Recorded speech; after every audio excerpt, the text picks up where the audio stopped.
Good morning, afternoon, or evening, everyone. My name is Elivaras, Senior Player Moderator for League of Angels Fire Raiders. Welcome to Part 2 of Hero Spotlight, a series where we take a look at a certain hero, delve deep into their skills, figure out which crests, astral training lines, and runes should be focused on that hero, and which team compositions that hero works in. In Part 2 of this series, we will be taking a look at a sort of male counterpart of Light Envoy, Elder Dwarf. I would like to start by saying that if my voice sounds weird, it is because yes, I am using a different mic. I am unable to use my normal headset on this computer, and I'm using a different computer because I am 6 hours north working in Ottawa for the summer. So that is why I haven't uploaded a video in a while, because I've been quite busy, and that's why my voice sounds weird. So I haven't scripted this episode like I have in the past, so hopefully it won't be too bad. But let me find my Elder Dwarf, and let's take a look at him. So first things first, we are going to take a look at his skills. So skill 1, Force Majeure. Damages the enemies in the front row, reduces the damage caused by them, and restores a certain percentage of HP. So obviously, being a tank, the damage the enemies in the front row is not going to be useful because he's not going to be doing much damage anyway. Reduces the damage caused by them, so lowers their attack. Also not super useful unless their frontline heroes are people like Headless Horseman, Bamboo Fighter. If they're just tanks, then tanks and off tanks, then typically lowering the damage caused by them is not going to do much either. The big thing to look at here is restores a certain percentage of HP. So this is HP restoration versus HP or HP steal or life steal. What this means is that the amount of life he gains back is not based on how much damage he does, like Nether Knight's ultimate ability. So therefore, all he needs to do is hit rather than do damage, which obviously makes it much better. The only thing he suffers from in this case would be the fact that he does not have a huge amount of hit, so sometimes it can be hard to actually hit the heroes in the front line. And this can be further, the amount of HP regen can be further reduced the less heroes that the enemy has in the front line, especially, let's say, if you kill one of the frontline heroes, they'll obviously be healing a lot less. So second skill, Thunder Axe. This is the skill that gives him a decent amount of team support. This bug, I honestly don't know. I just got blue stacks on this computer, and I'm having this weird bug, but yeah, whatever. His next skill, Thunder Axe, has a chance to damage and stun enemies in a horizontal line each round. This is his biggest team support ability. This is a pretty useful ability if you can get it on a priority backline target. So if he can hit that Knight Sentinel or that Draconia or that Shadow Stalker, Dragon Queen, whatever damaging backline hero, and stun him or her, that's obviously really good for your team. And I believe it's a 2-turn stun.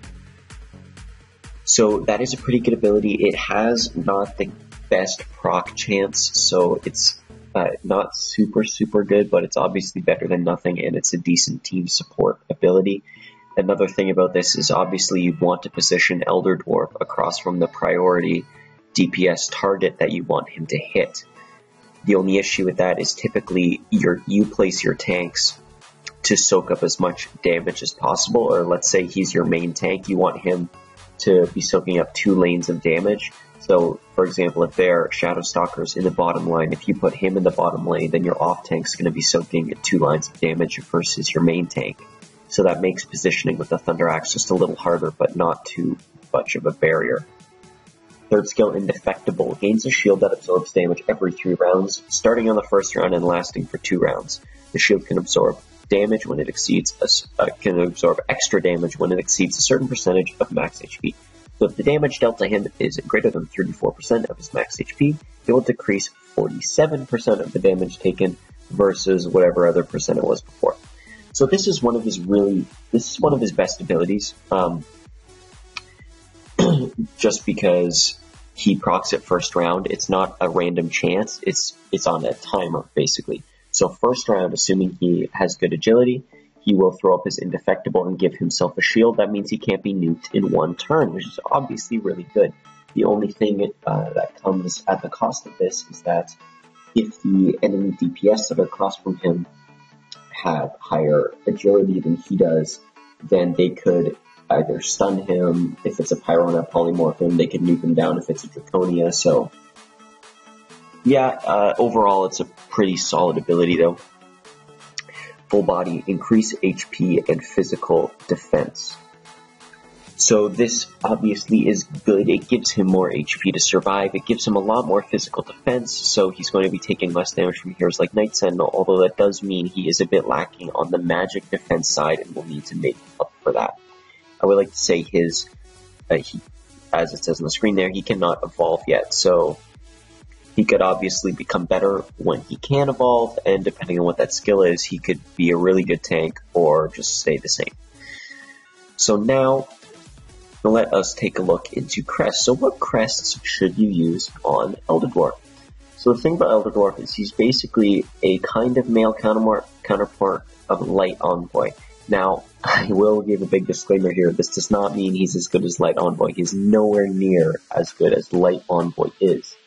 He is just the best male tank that you can have. So that's why I compare him to her, and most of his crests, his astral training, and runes and such will be prioritized the same way Light Envoys will. So crests, I have blessing on it, but I don't use him, so it's just a random set of crests I threw on him.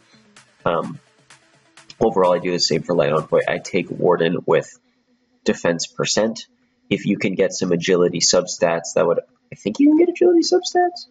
You should be able to, I think. Do none of these have agility on them? If you can get agility substats, I would recommend trying C.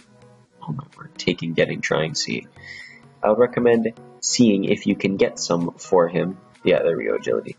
So that he has more agility, so we can pop that indefectible a little sooner.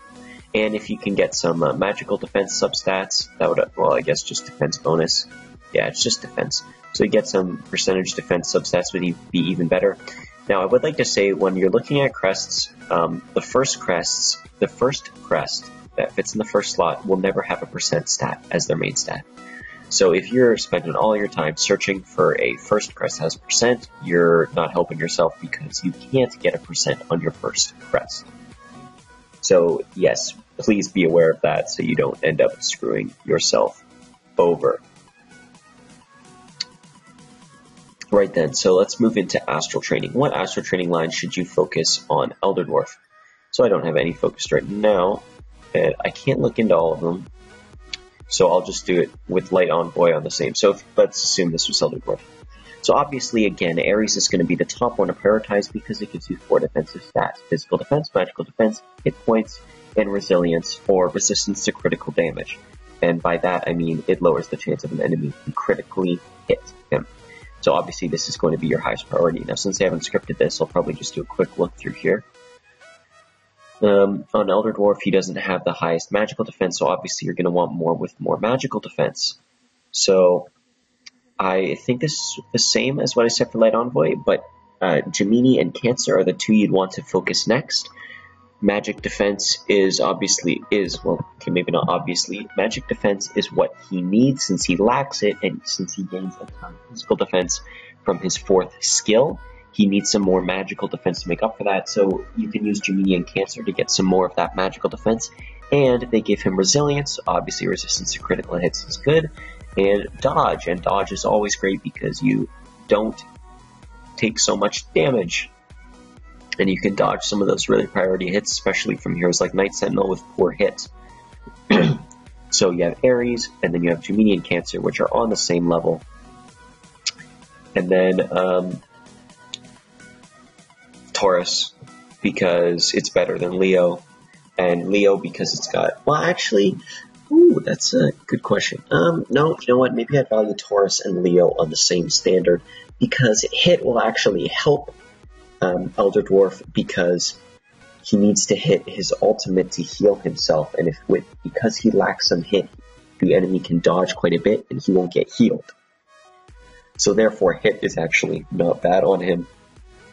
So yeah, I'd say Aries is first priority, then Gemini / Cancer, and then Taurus / Leo for Astral Training. So now let us take a look into runes. So you should, I want to say it's a lot less lag in this computer, which is really nice. So runes. First thing we need to say is that he does need some more magic defense. So you're going to want to prioritize that magic defense. Agility will also be, unlike Online Envoy, who I would say doesn't need agility. There's this amount of people that do disagree with me and say, oh, they run Flash with defense percent, it works really well. Yes, it may work very well, but I still find Warden with defense percent, I believe, is still the best because I don't think that Light Envoy needs that much agility. I would definitely say that Elder Dwarf needs agility because he wants to get his shield pop first round and he needs agility to do that. So magical defense and agility should be your first priorities, then physical defense and parry. Both can be equally valued, and then last is HP because plus 8,000 HP at max level is not going to give him much in the way of HP when he's getting hit by an 100k crit. So yeah, is there anything else I can say? Right. I completely forgot to tell you how to get him if you are a new player. So if you're a new player, people who want Elder Dwarf, you can get him in the guild shop for guild tokens right here. He's probably, along with Astral Child, the two picks you want to prioritize. But if the guild shop, Soul Slinger is not really that good, we can do some quick refresh to see if we can get some citrine wings and such here. Doesn't look like we're getting a lot here.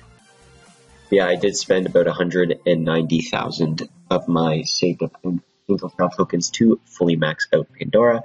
So I do have Pandora now at 6 stars. So yeah, there we are. The one from the Angel Trial. Yeah. She's actually in the Angel Trial. Oh, it's actually ridiculous. She's huge. I doubt it'll be the same for her Angel, but you know, whatever. Right, moving on because we got off topic.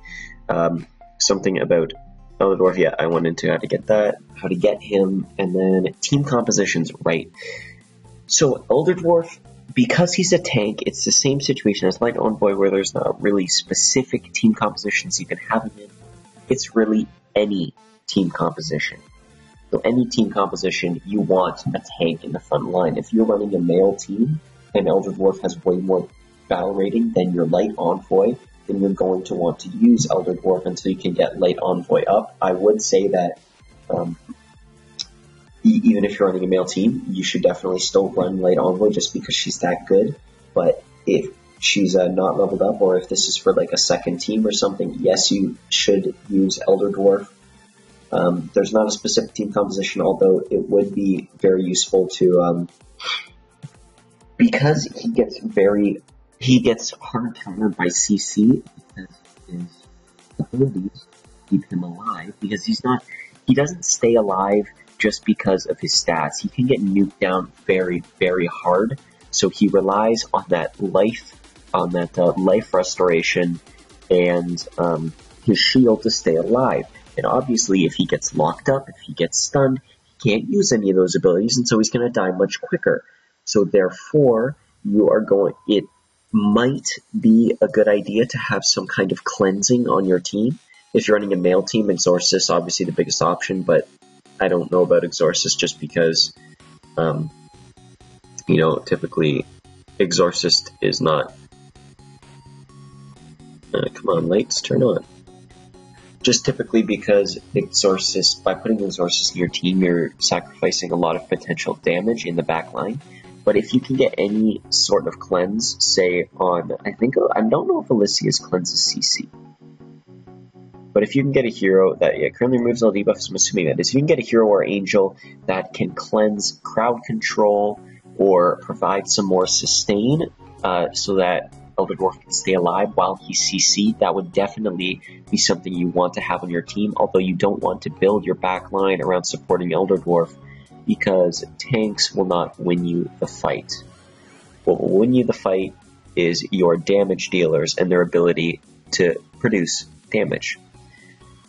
So yeah, to wrap it up, there is no specific team composition, although I would recommend that you get some hero or info that can cleanse him, although don't prioritize cleansing so much such that you lose out on DPS or get a subpar team because of it.